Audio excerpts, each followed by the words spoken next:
Happening right now as I record this on August 12th, Texas has just passed the final vote to cap property taxes at 2.5%. That means from this point forward, cities and counties have to ask voters for permission before they raise your property taxes. This is historic. But here's what most news outlets aren't telling you. In just 48 days, on November 4th, Texans will get to vote on whether to eliminate $10 billion in property taxes forever. And while Texas is cutting taxes, other states are digging in with some of the highest property taxes in the nation. Some of them, frankly, have been pocketing more than their fair share. Stick with me, because what I uncovered is going to shock you. So, let's start with Texas. 6 days ago, Senate Bill 9 passed in an 18-3 vote. Here's what it does. Cities and counties over 75,000 people cannot raise property taxes without asking you, the voter. They need your permission now. Let's put that into perspective with a real person. Take Edna, a 67-year-old retired teacher. She lives on $1,200 a month in Social Security. Her property taxes, $6,000 a year. That's literally half her annual income going just to property taxes. Her effective tax rate is 5% of her home's value each year. Think about that. That's higher than what some billion-dollar corporations pay in income tax. Now, on November 4th, Edna and 5.7 million other Texas homeowners will vote on Proposition 13. If it passes, the homestead exemption jumps to $140,000. For seniors like Edna, it could go to $200,000. Translation: she'd pay zero school property tax for life. For the average Texas homeowner, the savings come to about $484 a year. But for someone like Edna, it could mean $900 saved annually. That's groceries. That's medication. That's the difference between staying in her home or losing it. Now, let's be clear. This isn't magic money. Texas is covering these cuts with a one-time budget surplus, $51 billion spread over 2 years. Critics warn that piggy bank could run dry. So here's the timeline. June, lawmakers sign the $10 billion package. November, it only takes effect if voters approve the constitutional amendments. This would be the largest property tax cut in Texas history. And it hasn't been without drama.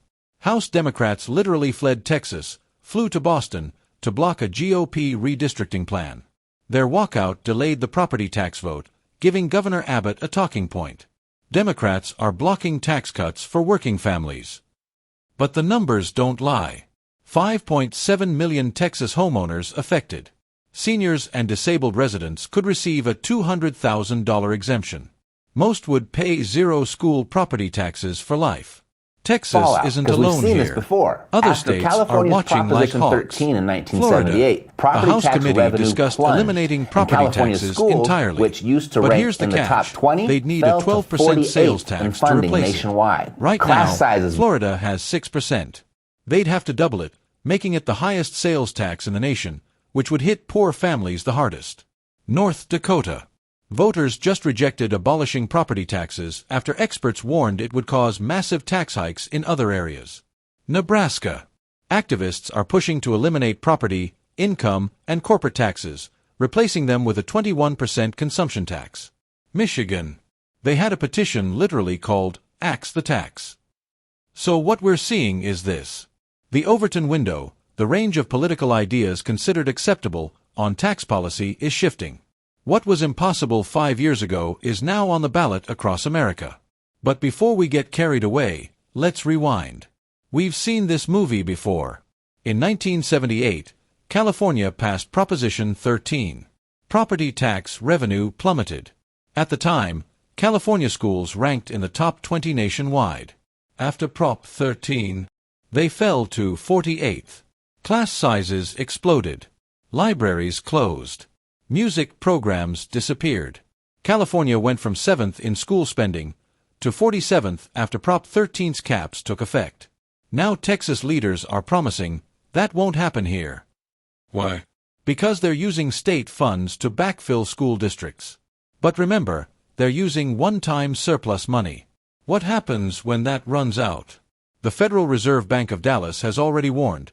Next time the legislature meets, instead of asking, how do we spend the extra revenue? They'll be asking, what do we cut? And when governments can't raise property taxes easily, they get creative.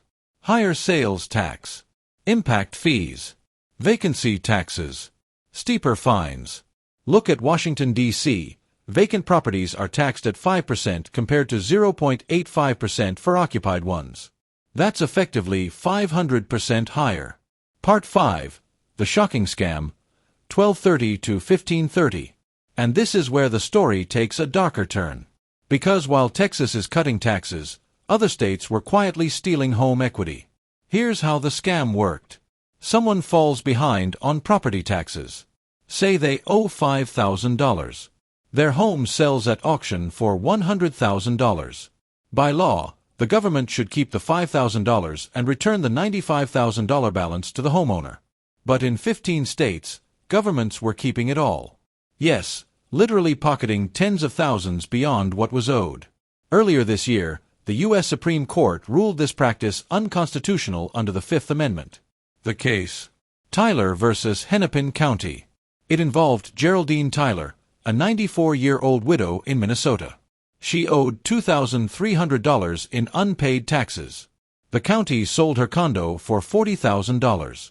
They kept every dollar, leaving her with nothing. The Supreme Court voted 9-0 against it. Unanimous. And yet, experts estimate hundreds of millions in surplus funds are still sitting in government accounts unclaimed. Here's the kicker. 72% of the time, that money goes unclaimed because people don't even know it exists. So what happens now? Even though the Supreme Court ended the worst abuses, the foreclosure process still continues. Homes still sell for more than the taxes owed. And most families never realize they can claim the surplus. That's where people like Bob come in. Bob's been a licensed attorney since 1995. He's now the nation's leading legal expert in what's called tax overages. That's the surplus money left over after tax foreclosure sales. Bob showed me cases where people recovered $15,000, $30,000, even $50,000 that was rightfully theirs. And here's the crazy part. You can build a business helping people recover these funds, legally earning a finder's fee up to 40%. That's what Bob does now. And he's trained others to do the same. So let's step back. Texas is about to vote on the biggest property tax cut in its history. Other states are experimenting with eliminating property taxes altogether, with mixed results. California shows us the dangers of cutting too deep without a plan. And across America, homeowners are still fighting back against governments that took more than they were owed. If you're in Texas, November 4th matters. If you live anywhere else, watch closely, because your state could be next. And if you're curious about Bob's system, if you want to learn how people are recovering thousands in unclaimed funds, I've linked his training below. It's short, it's free, and it could open a door you never knew existed. Because at the end of the day, this isn't just about numbers. It's about keeping families like Edna's in their homes. It's about protecting 94-year-olds like Geraldine from predatory systems. And it's about making sure you keep what's rightfully yours. I'll leave you with this. When governments grow too comfortable taking more than they should, history shows us, it's always the people who pay the price. But for the first time in decades, voters are saying enough. And that might just change everything. Thanks for watching. Stay informed, stay vigilant, and I'll see you in the next one.